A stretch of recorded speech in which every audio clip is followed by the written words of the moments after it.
Hello everyone and welcome. Thank you for dropping by the channel, where in this video we're taking a look at weapon damage and DPS in Season 11.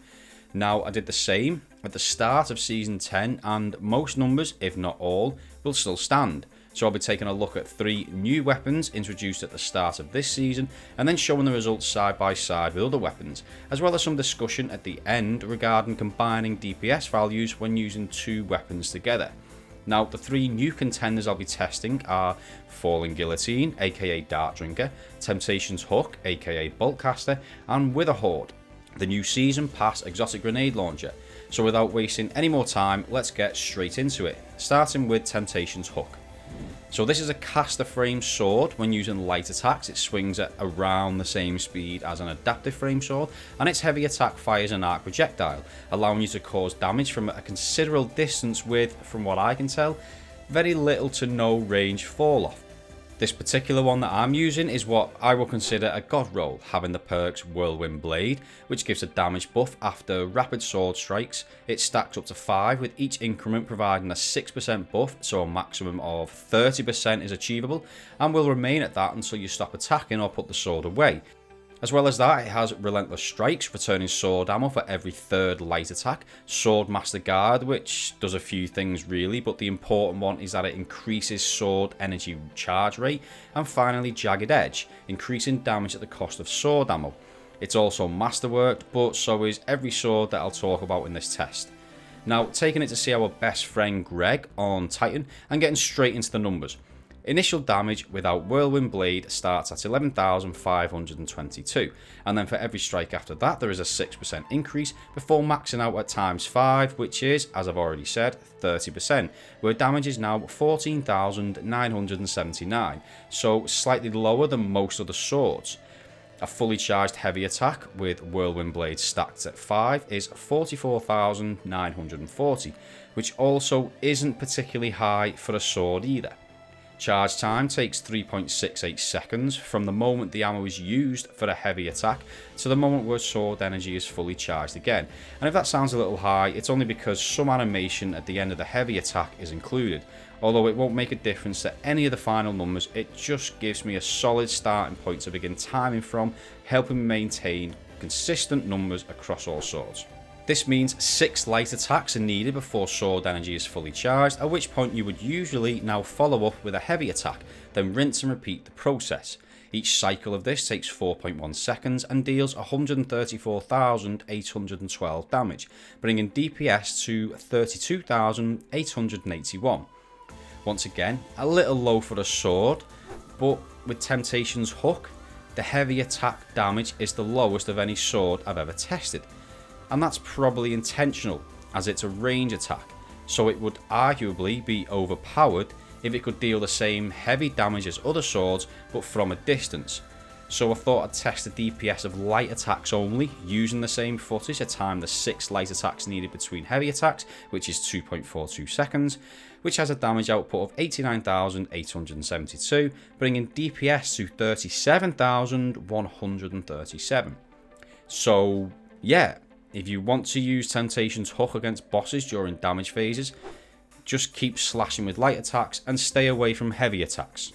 Now, before moving on to Falling Guillotine, I just want to explain why I haven't included the Whirlwind Blade proc time in this, and that's because it's a one-off period at the start of a DPS phase that you'll unlikely go through again until the next damage phase, meaning I can't calculate an accurate DPS value unless I used a fixed time period that damage is done, say 30 seconds for example.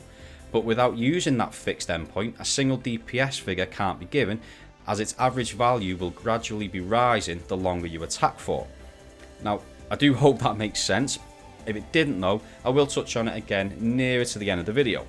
So, Falling Guillotine. The prodigal son has returned, but with a disguise. We can see you're under there, Dart Drinker. Now, Falling Guillotine is a vortex frame and also swings at a similar speed or the same speed as an adaptive sword.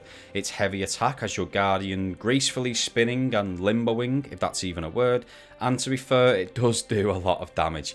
My current one I've used in this testing is what you get as a reward from the Season Pass. It's the only one I have, and its perks aren't particularly good, other than Whirlwind Blade of course. In the first column it has Enduring Blade, increasing ammo but at the cost of damage. In the second column it has Heavy Guard, which decreases sword charge rate, meaning I can't use my heavy attack as frequently. And in the third it has Energy Transfer, which doesn't really provide any benefits when trying to obtain maximum damage over a set period of time. But regardless, let's see what the numbers are on Greg. Base light attack damage is 12,503, which increases to 16,254 once Whirlwind Blade is fully procced and given its 30% buff. This now is much more in line with the swords, despite its damage being penalised due to the Enduring Blade perk. A heavy attack with Whirlwind Blade procced at ×5 comes in at 79,646, the highest of any sword I've ever tested.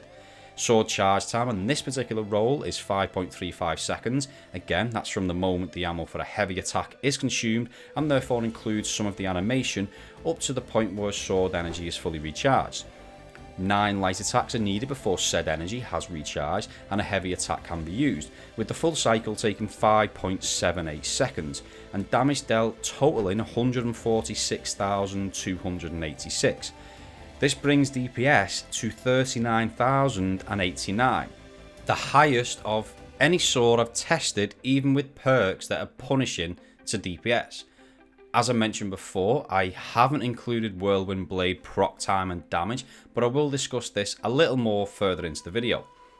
Now, there is something strange happening with Falling Guillotine at the minute, whereby once the animation for a heavy attack has concluded and all damage appears to have been inflicted, after a short delay, the enemy's health bar drops even further, as demonstrated on screen now.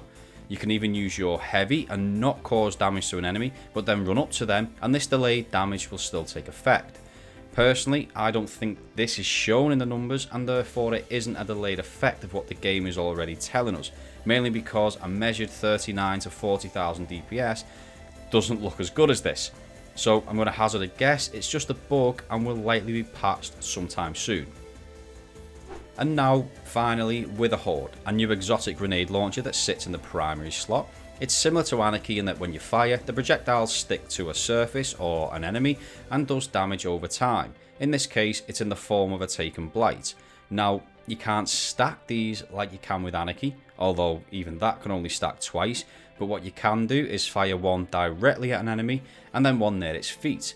This causes damage over time from both the direct hit and the blight that's now on the floor. So, how did the numbers look?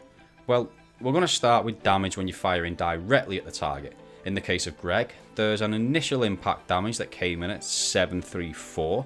Now if you fire any more while that blight is causing damage over time, the impact number does go up, but that's irrelevant for the best possible DPS, so I'm not going to talk about it. So after the initial impact, tick damage then comes in at 3,754, it pulses 17 times, meaning total damage is 64,552, including that initial impact damage, and that's over a duration of around 10 seconds, meaning DPS is 6,455. When firing at the floor, there's an initial damage value that seems to be dictated by how close the projectile lands next to the target. You can see here when it landed right by Greg's feet, it did 3,754, whereas in this next clip it landed slightly further away and only did 510, followed by a second round that landed right by his feet, and that was then back up to 3,754 again.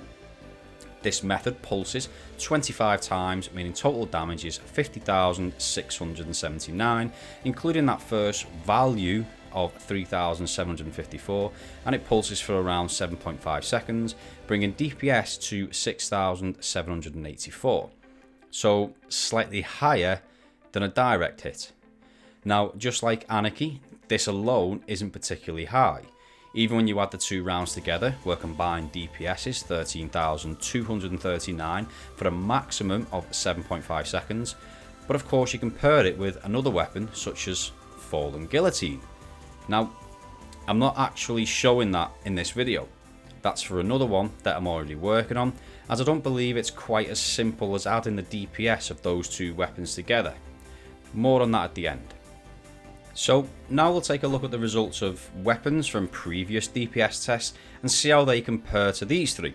I have actually retested Steel Sibyl, that damn Crucible sword that I never know how to pronounce, as previously it wasn't masterworked, whereas now it is. So I've included it in the final table.